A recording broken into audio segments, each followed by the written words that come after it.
Hello friends, मैं पूजा राठौर अपने YouTube channel आशा study point पे आप सभी का स्वागत करती हूँ। आज रस श्रृंखला में हमारा अंतिम रस जो है भक्ति रस के रूप में हम चर्चा करेंगे इस पर। वैसे तो भक्ति रस को रसों में गणना नहीं की जाती, किंतु अभी क्या है, इन्हें कुछ आचार्यों ने शामिल कर लिया है, तो हमें इसे भी पढ़ना है। तो पढ़ते हैं भक्ति रस।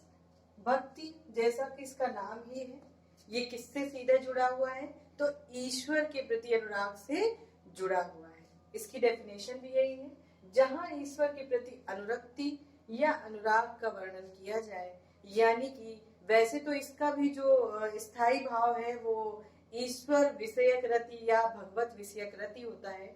रति, जैसा आप श्रृंगार रस में भी पढ़ चुके हैं, इनको कभी कभी श्रृंगार रस का ही अंग भी माना गया, किंतु जो श्रृंगार रस का रति है वो बिल्कुल अलग है, और जो वात्सल्य और भक्ति रस का रति है वो बिल्कुल अलग है।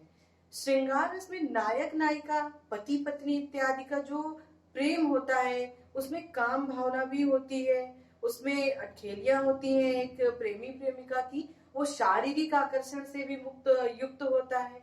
किंतु जो हमारा वात्सल्य रस होता है और जो हमारा भक्ति रस होता है, वत्सलता और स्नेह से भरा होता है, जिसमें बड़े बड़े लोगों का बच्चों के प्रति प्रेम, माता पिता का संतान के प्रति प्रेम, गुरुओं का शिष्यों के प्रति प्रेम, ये स्नेह वाला प्रेम। और जो हमारा भक्ति रस है, इसमें जो रति है वो ईश्वर के प्रति मुग्ध हो जाना, उनकी भक्ति में लीन हो जाना, उनके प्रति बिल्कुल डूब जाना उनकी भक्ति में, ये वो भक्ति रस का रति प्रेम है या अनुराग है। इसका स्थायी भाव भगवत विषयक रति या देव विषयक रति होता है। आलंबन में ईश्वर या राम या कृष्ण या कोई भी इष्ट देव जो आपके होंगे, जिनके प्रति आप लीन रहते हैं, वो हो जाएंगे। उद्दीपन में जागृत कैसे होता है, जैसे कि हर व्यक्ति जो है वो भगवान के प्रति तो उसे अनुराग है ही, थोड़ा बहुत ही हो भले, लेकिन उसे और अधिक उद्दीप्त कौन करता है? जब कभी आप सत्संग में चले जाएं तो आप देखेंगे आपके अंदर एक अलग सी ऊर्जा आ जाती है। आप जो नहीं जानते थे या ईश्वर में लीन होने के लिए बहुत कुछ जान जाते हैं, तो सत्संग जो है वो आपके इस प्रेम को, ये अनुराग को प्रभु के प्रति जो है और ज्यादा उद्दीप्त कर देता है या बढ़ा देता है।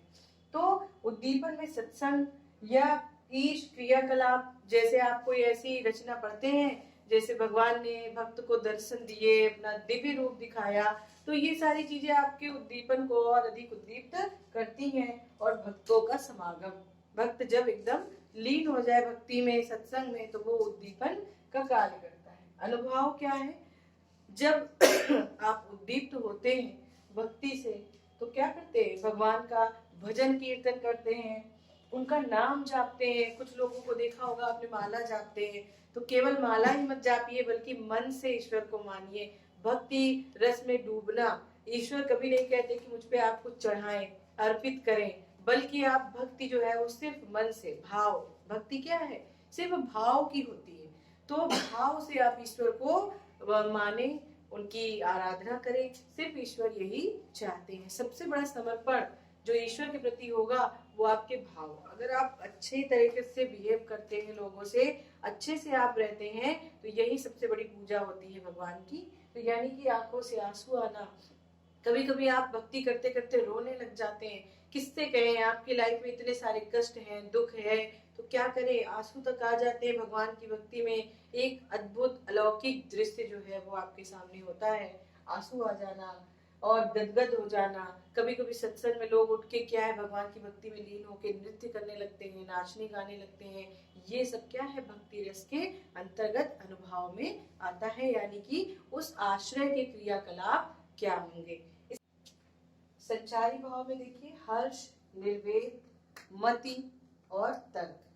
ठीक, तो शांत रस से भी इसको जोड़ा जाता है कि शांत में तो सारी चीजें आ ही जाती हैं मनुष्य, लेकिन ये जो भक्ति रस है ये स्पेशली एकदम भगवान के प्रति जो आपकी भाव है उसको दर्शाता है। तो इसकी परिभाषा देख लेते हैं। जहां ईश्वर के प्रति अनुरक्ति या अनुराग का वर्णन किया गया हो, वो हमारा भक्ति रस को दर्शाता है। उदाहरण देखते हैं। हमारे हरि हारिल की लकड़ी, मन क्रम वचन नंद नंदन उर, यह दृढ़ कर पकड़ी, जागत सोवत स्वप्न दिवस निसी, कान कान जकड़ी।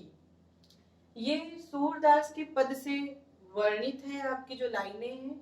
इसमें जो उद्धव होते हैं वो गोपियों को समझाते हैं, जब कृष्ण वहां नहीं होते तो उद्धव कहते हैं कि आप लोग जो है वो कृष्ण का मोह त्याग दीजिए, जिससे आपको मोक्ष की प्राप्ति हो। हर समय कृष्ण को ही ध्यान में आप लोग रखते हैं, जिससे आप लोग द्रवित रहते हैं, कष्ट में रहते हैं, तो आप उन्हें भूल जाइए तो आप लोगों को उचित होगा आपके लिए। तो वहां सारी गोपियां जो है वो उद्धव से कहती हैं कि उद्धव आप समझ नहीं रहे कि हमारे लिए कृष्ण क्या है। तो वो वहां पे वर्णन है, हमारे हरि हारिल की लकड़ी, हमारे लिए जो हरि यानी कृष्ण जो है वो हारिल पक्षी जिस प्रकार अपने पंजों में लकड़ी पकड़े रहता है और उसे ऐसी अनुभूति होती है कि वो गिरेगा नहीं, उसी तरह हमारे लिए हरि जो है वो हमारे लिए हारिल की लकड़ी की तरह है कि हारिल जो है वो अपने पंजों में लकड़ी को पकड़े रहता है और समझता है कि वो नहीं गिरेगा।